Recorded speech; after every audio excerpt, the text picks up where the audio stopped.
दुर्योधन की आंखों में अब सिर्फ एक ही सपना था, पांडवों को इतना तोड़ दो कि वे कभी सिर न उठा सकें। लेकिन सीधी लड़ाई में यह संभव था, क्योंकि धर्म, वीरता और जनता का विश्वास पांडवों के साथ था। इसलिए उसने रास्ता चुना चालाकी का।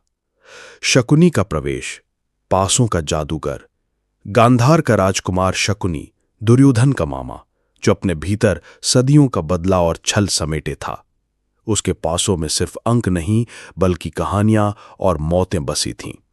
हर बार पासे उसी तरफ गिरते जिधर शकुनी चाहता, और यही था दुर्योधन का असली हथियार। एक ऐसा खेल जिसमें जीत तय है, लेकिन हारने वाले को पता भी नहीं चलता कि वो फंस चुका है। युधिष्ठिर की कमजोरी, दांव का आकर्षण। धर्मराज युधिष्ठिर सत्य के पक्के, धर्म के रक्षक, लेकिन एक ऐसी कमजोरी थी जो उनकी सारी ताकत पर भारी पड़ने वाली थी, जुए का मोह। दुर्योधन ने इसी कमजोरी पर वार करने का निश्चय किया। राजमहल में दुर्योधन ने सभा बुलवाई। दुर्योधन की मुस्कान में छल था, और शकुनी के हाथों में वो पासे जिनसे इतिहास का सबसे बड़ा विश्वासघात लिखा जाने वाला था। दांव तर दांव, पतन की सीढ़ियां।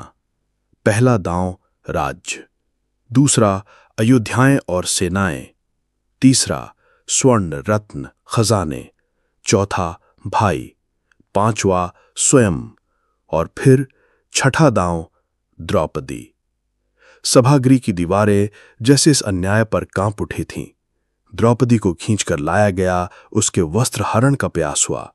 वो क्षण सिर्फ अपमान का नहीं, बल्कि आने वाले महासंग्राम की हुंकार थी। द्रौपदी ने सभा के बीच प्रतिज्ञा ली कि मैं इस अपमान का बदला लूंगी। मेरे खुले केश तब तक नहीं बंधेंगे जब तक इन अधर्मियों का रक्त मेरे हाथों को नहीं छू लेता। महाभारत की नींव, वो दिन, वो सभा और वो पासा, यही थे महाभारत के युद्ध की असली शुरुआत। दुर्योधन ने सोचा था कि उसने पांडवों को हमेशा के लिए तोड़ दिया, लेकिन सच ये था, उसने अपने ही विनाश का द्वार खोल दिया।